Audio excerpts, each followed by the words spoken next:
കർണാടകത്തിൽ ബാംഗ്ലൂരുവിൽ ഒരു അപകടമുണ്ടായത്. ആ അപകടത്തിൽ 7 പേർ മരണപ്പെടുകയും അതിൽ 2 പേർ മലയാളികൾ ആവുകയും ചെയ്തു എന്നതാണ് ഏറെ സങ്കടകരം. ബാംഗ്ലൂരുവിൽ കനത്ത മഴയിൽ ആശുപത്രിയുടെ ചുറ്റുമതിൽ ഇടിഞ്ഞു വീണ് ഉണ്ടായ അപകടത്തിൽ മരിച്ച മലയാളികളുടെ മൃതദേഹം ഉച്ചയോടുകൂടിയാണ് നാട്ടിലേക്ക് എത്തിക്കുക. പരിക്കേറ്റ ഒരു മലയാളിയുടെ നില ഗുരുതരമായി തുടരുകയും ചെയ്യുന്നു എന്നത് ആശങ്കാജനകമാണ്. എറണാകുളം ജില്ലയിലെ പിറവത്തിനടുത്തുള്ള രാമമംഗലം എന്ന പ്രദേശത്ത് വരുന്ന ലത, സ്മിത എന്നിവർ ആണ് മരിച്ചത്. 7 പേരായിരുന്നു ഇന്നലെ അപകടത്തിൽ ആകെ മരണപ്പെടുകയും ചെയ്തത്. എന്തായാലും വലിയ സങ്കടത്തിൽ തന്നെയാണ് ഈ കുടുംബാംഗങ്ങൾ.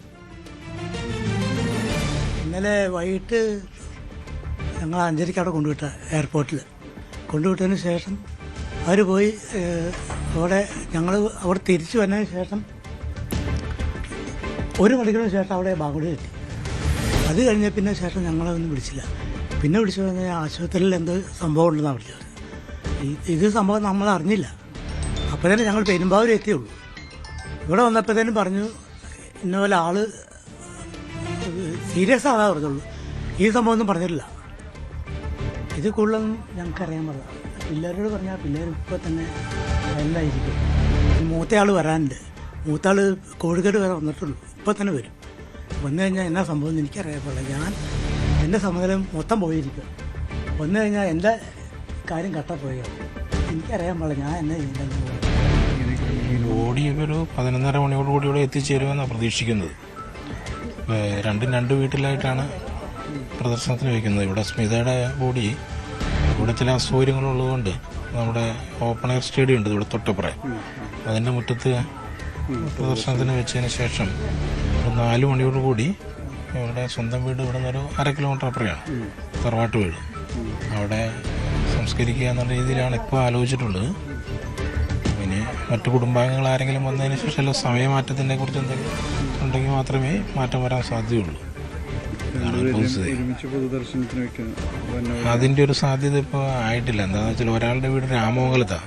രാമമെന്ന് വെച്ചാൽ കുറച്ചുകൂടെ അപ്പുറയാണ്. അത് ഇങ്ങോട്ട് കൊണ്ടുവരാനുള്ളൊരു താല്പര്യം കാണിക്കുമെന്ന് അറിയില്ല.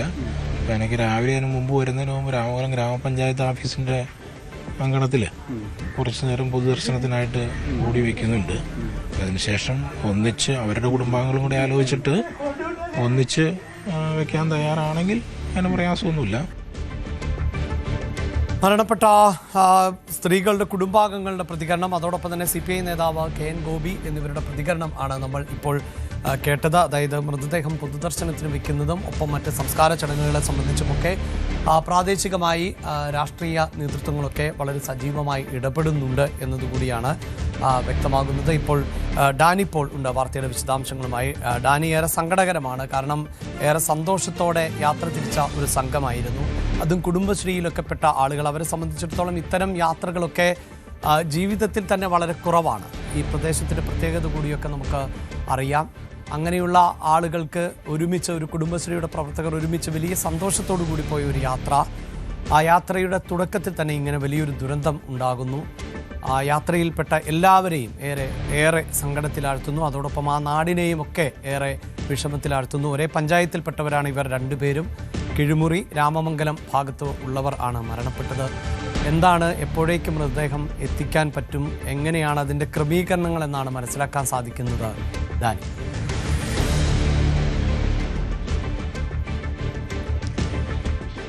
അഭിലാഷ, ഏതാണ്ട് ഉച്ചയോടുകൂടി മൃതദേഹങ്ങൾ ഇവിടേക്ക് സ്വദേശം രാമമംഗലത്തേക്ക് ഇവിടേക്ക് കൊണ്ടുവരുമെന്നാണ് നമുക്ക് അറിയാനായിട്ട് സാധിക്കുന്നത്. അവിടെ ഒരു പൊതുദർശനത്തിനുള്ളൊരു ക്രമീകരണങ്ങളടക്കമുള്ള കാര്യങ്ങൾ ഏർപ്പെടുത്തിയിട്ടുണ്ട്. രാമമംഗലം പഞ്ചായത്ത് കവലയിലേക്ക് 2 പേരുടെയും മൃതദേഹങ്ങൾ പൊതുദർശനത്തിന് വേണ്ടി അങ്ങനെയൊരു താൽക്കാലിക ഒരു ക്രമീകരണം അവിടെ ഏർപ്പെടുത്തിയിട്ടുണ്ട്. ഇതിന് ശേഷമായിരിക്കും വീടുകളിലേക്ക് പോവുക. 2 പേരുടെയും വീടുകൾ തമ്മിൽ കുറച്ച് വ്യത്യാസമുണ്ട്. നേരത്തെ നമ്മൾ സ്മിതയുടെ വീട്ടിൽ നിന്നുള്ള വീട്ടിലെത്തിയിരുന്നു. അവിടെ ഭർത്താവ് അദ്ദേഹം സംസാരിക്കുമ്പോൾ നമുക്കറിയാം വളരെ തകർന്ന ഒരു മനസ്സ്, ഈ ഒരു അവസ്ഥ ഉൾക്കൊള്ളുന്നേയുള്ളൂ.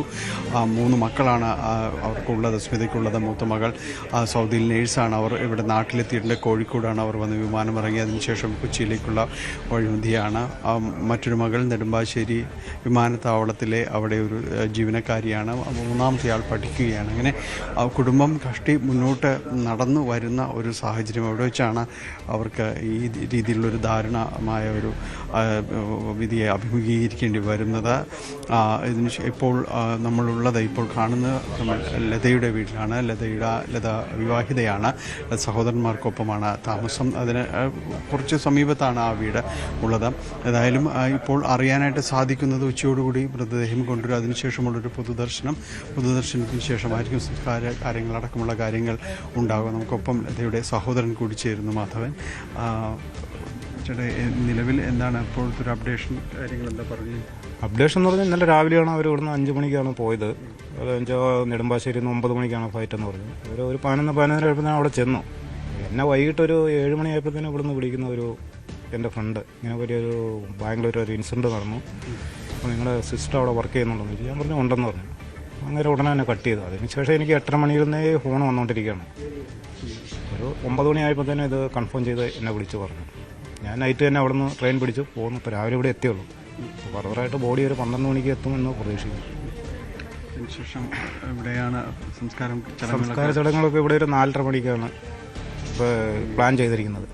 അത് ഞങ്ങളുടെ കുടുംബ ശ്മശാനമുണ്ട് ഇവിടെ ഒരു 2 കിലോമീറ്റർ അടുത്ത്. അവിടെയാണ് കാര്യങ്ങൾ. അതിന് വേണ്ടിയുള്ള അറേഞ്ച്മെൻറ്റുകളെല്ലാം ചെയ്തുകൊണ്ടിരിക്കുകയാണ്. ബോഡി വന്നിട്ട് വേണം ബാക്കിയുള്ള പരിപാടികൾ ചെയ്യാൻ. തീർത്തും നമുക്ക് താങ്ങാൻ പറ്റത്തില്ല.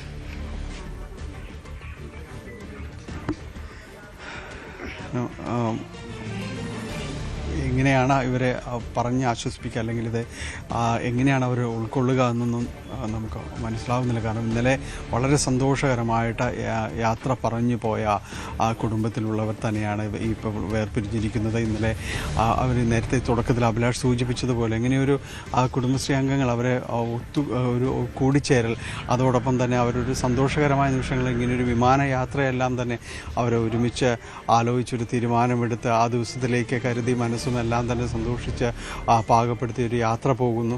തീർത്തും ദൗർഭാഗ്യകരമായിട്ട് ഈ ഒരു സംഭവത്തെ എങ്ങനെയാണ് നമുക്ക് മറ്റു വാക്കുകൾ കൊണ്ട് സൂചിപ്പിക്കാൻ കഴിയുക? കാരണം അവിടെ ഒരു കനത്ത മഴ പെയ്യുന്നു. അതിൽ നിന്ന് രക്ഷ നേടുന്നതിന് വേണ്ടി, ഒന്ന് മാറി നിൽക്കുന്നതിന് വേണ്ടി ഒരു മതിൽക്കെട്ടിനടുത്തേക്ക് നീങ്ങുന്നു. ആ മതിൽക്കെട്ട് ഇടിഞ്ഞു വീഴുന്നു. അതിൽപ്പെട്ടാണ് ഇങ്ങനെ യാത്ര പോയ, ടൂർ പോയ ആളുകൾ അതിനടിയിൽപ്പെടുന്നത് എന്നതാണ്. ഇങ്ങനെയാണ് ഈ ഒരു അവസ്ഥയെ നമുക്ക് പറയാനായിട്ട് സാധിക്കുക. ഏതായാലും സംഭവിച്ചു. അതിനുശേഷം വലിയ രീതിയിലുള്ള ഒരു ഇടപെടൽ നടന്നിരിക്കുന്നു. അതിന് മൃതദേഹങ്ങൾ രാത്രി തന്നെ പോസ്റ്റ്മോർട്ടം ചെയ്തതിന് ശേഷം വളരെ പെട്ടെന്ന് നാട്ടിലേക്ക് എത്തിക്കുവാനുള്ള ക്രമീകരണങ്ങളിലേക്കെല്ലാം കർണാടക സർക്കാരുമായി ബന്ധപ്പെട്ടുകൊണ്ടുള്ള ക്രമീകരണങ്ങൾ പൂർത്തിയാക്കി. അതിനുശേഷം ഇപ്പോൾ നേരത്തെ നമ്മൾ ഒരു 8:30 മണി ആ സമയത്ത് പറഞ്ഞത് കോഴിക്കോട് പിന്നിട്ടിരിക്കുന്നു എന്നതാണ്. വളരെ വേഗം ഇവിടേക്ക് എത്തിച്ചേരാനുള്ള ശ്രമങ്ങളെല്ലാം തന്നെ നടത്തുന്നു എന്നത് തന്നെയാണ്. അതിനുശേഷം പൊതുദർശനം രാമമംഗലം പഞ്ചായത്ത് കവലയിൽ ഉണ്ടാകും. അതിനുശേഷമായിരിക്കും സംസ്കാര ചടങ്ങുകളിലേക്ക് കുടുംബങ്ങളിലേക്ക് 2 കുടുംബങ്ങളിലേക്കും മൃതദേഹങ്ങൾ കൊണ്ടുപോകുന്നത്. രണ്ടിടങ്ങളിലായിട്ടായിരിക്കും സംസ്കാര ചടങ്ങുകളടക്കം കാര്യങ്ങൾ നടത്തുക. 2 പേരും തന്നെ പരിസരവാസികൾക്കും അതോടൊപ്പം തന്നെ എല്ലാവർക്കും വളരെ അടുത്ത അറിയാവുന്നവർ, പ്രത്യേകിച്ച് കുടുംബശ്രീ അംഗങ്ങളെല്ലാം തന്നെ ആകുമ്പോൾ നാടിനോടെല്ലാം തന്നെ വളരെ അടുത്ത് ഇടപഴകുന്നവർ, ആ ഒരു വിഷയങ്ങളിലെല്ലാം തന്നെ അടുപ്പം പുലർത്തുന്നവരൊക്കെ തന്നെയായിരിക്കും. ഇവിടെ ഒരു പാക്കിംഗ് യൂണിറ്റിൻ്റെ ഭാഗമായിട്ട് പ്രവർത്തിച്ചിരുന്നവരാണ് 2 പേരും ഉണ്ടായിരുന്നത്. ആ രീതിയിലായിരുന്നവർ മുന്നോട്ട് അവരുടേതായ കാര്യങ്ങളുമായി ബന്ധപ്പെട്ടെല്ലാം തന്നെ മുന്നോട്ട് പോയിരുന്നത്. അതിനുശേഷമാണ് ഒരു പഠനയാത്ര എന്ന രീതിയിൽ തന്നെ ഈ 56ഓളം പേരടങ്ങുന്ന വിവിധ ജില്ലയിലെ വിവിധ കുടുംബശ്രീ കൂട്ടായ്മകളിൽ നിന്നെല്ലാം തന്നെ തിരഞ്ഞെടുത്ത് അല്ലെങ്കിൽ പോകാൻ താല്പര്യം പ്രകടിപ്പിച്ചുകൊണ്ട് അവിടേക്ക് പോയവർ എല്ലാവരും പരസ്പരം അറിയണമെന്നില്ല. പക്ഷേ ഇവരുടെ കൂട്ടത്തിൽ നിന്ന് പോയത് 6-7 പേര് ഒരുമിച്ചാണ് ഈ യൂണിറ്റിൽ നിന്ന് പോയത്. 3 പേർ ഇപ്പോഴും അതിൽ ചികിത്സയിൽ അവിടെ തുടരുകയാണ്. ഒരാളുടെ നിലയിൽ കുറച്ച് ഗൗരവതരമായ മുറിവുകൾ അവർക്ക് പറ്റിയിട്ടുണ്ട് എന്നതാണ് അവിടെ നിന്നുള്ള റിപ്പോർട്ടുകൾ പ്രകാരം അറിയാനായിട്ട് സാധിക്കുന്നതിലും പരമാവധി വിദഗ്ധ ചികിത്സ തന്നെ അവർക്ക് ഉറപ്പാക്കാൻ സർക്കാർ ഇടപെട്ടുകൊണ്ടുള്ള ശ്രമങ്ങളെല്ലാം തന്നെ നടത്തിയിട്ടുണ്ട്. അതുമായുള്ള ബന്ധപ്പെട്ടുള്ള നടപടികൾ മുന്നോട്ട് പോവുകയാണെന്നും ബന്ധപ്പെട്ടവർ അറിയിച്ചിട്ടുണ്ട്.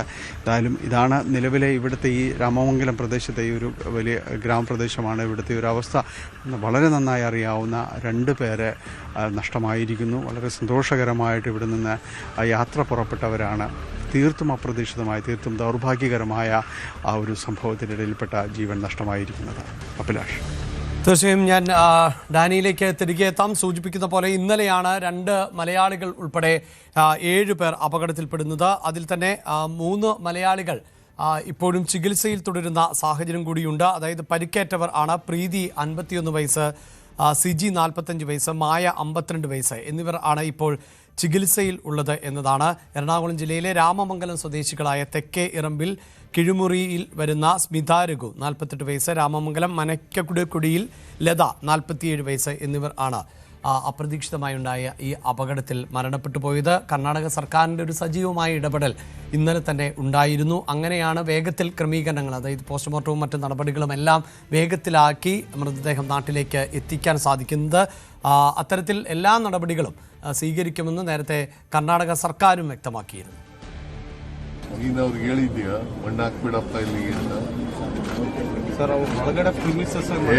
ಒಳಗಡೆ ಆದ್ರೂ ನೀವು ಹೋಗ್ಬಾರ್ದು ಅಂತ ಇದೆಯಾ, ನೋಡಬಾರ್ದು ಅಂತ ಇದೆಯೇ? ಕಾರ್ಪೊರೇಷನ್ ಇಂಜಿನಿಯರ್ ನೀವು ನಿರ್ಬಂಧ, ನೀವು ಒಳಗಡೆ ಹೋಗ್ಬಾರ್ದು ಅಂತ ನಿಮಗೆ ಮತ್ತೆ ಮಣ್ಣು ಹಾಕ್ತಾ ಇದ್ರು ಅಲ್ಲ, ಆ ಮಣ್ಣು ಹಾಕೋದ್ರಿಂದ ಡ್ಯಾಮೇಜ್ ಆಗುತ್ತೆ ಅಂತ ಗೊತ್ತಾಗ್ಬೇಕಲ್ವ ನಿಮಗೆ?